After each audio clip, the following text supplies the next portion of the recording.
I'm Layla. Welcome to Raid Lore Stories. Today we are going to read the official lore story for Riho Bonespear as voted by my Twitch chat. So I hope you enjoy this. I'm really excited for this one. I've been wanting to read this one. After the fall of the Makaj autocracy, a new era began for the Shadowkin. Forever tainted by their subjugation by demon spawn, many of the denizens of yokai sought to resurrect their lost culture and begin the process of restoring peace, harmony, and justice to their wayward society. In the establishment of the war divinity, a new religious order born from the Church of Lumea and dedicated to the violent resistance of Siroth, there existed a vehicle for the Shadowkin to publicly demonstrate their contribution and penance.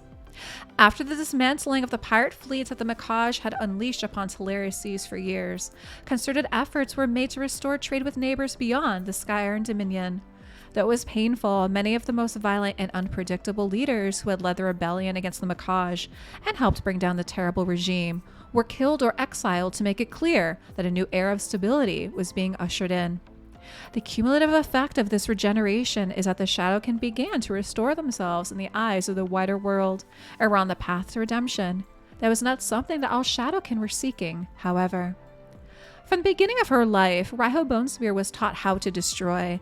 Sired by a Makaj demon spawn general, and thereafter raised in its inner circle, she was one of their most potent tools in the violent oppression of the yokai people.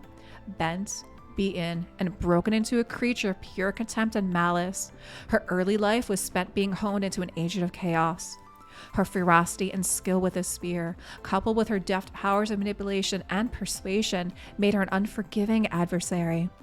Forever kept in the darkness and shadow, and specializing in destroying communities from within, Riho was tasked with infiltrating the nascent rebellion and ensuring its collapse, no matter the cost.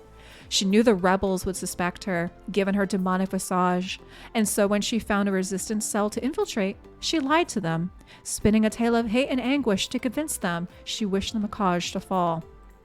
This was enough to persuade them not to execute her, and she proved herself to them in numerous raids against the Makaj. Soon, she was accepted into the rebellion's leadership and there set about undermining and eroding the core pillars of their movement. Though she did much to scoop her and delay the rebels' plans, in the end, she could not prevent the Makaj's eventual demise. Knowing that her true identity could be at risk, and knowing what fate awaited her if it was discovered, Riho fled the rebellion, taking only her spear with her, hell-bent on forging a path of devastation through yokai. Left without a purpose and utterly alone in the world, Riho continues to do what she has always done: destroy. Out in the wilds, she roams from coast to coast, killing as many rebels and yokai civilians as she can in a bid to punish those who ended the order she invested her life into. Though that rage is primarily directed toward the rebellion, she shows no mercy to any demon spawn or Makaj, as in her view, it was their weakness that led to their defeat. But as she wanders and continues to kill with abandon, questions about her place in the world have fermented in her imposingly horned head. Why had she supported the Makaj? If their rule was necessary, why had they fallen? Where will she go now, if she has no purpose left in yokai? As she wrestles with these difficult questions, she cannot shake the feeling that somehow, spending all that time within the rebellion has somehow poisoned her mind, that had left their ideals of freedom and liberty corrupt what she once knew. Riho hasn't failed to notice that the more she kills, the more she delivers vengeance to those who wronged her, the louder these questions seem to grow. Though she does not know it yet, Riho Bonespear will soon reach a crossroads. The path she is on, one of death and destruction onto which she was placed as a child, is not granting her the satisfaction she seeks.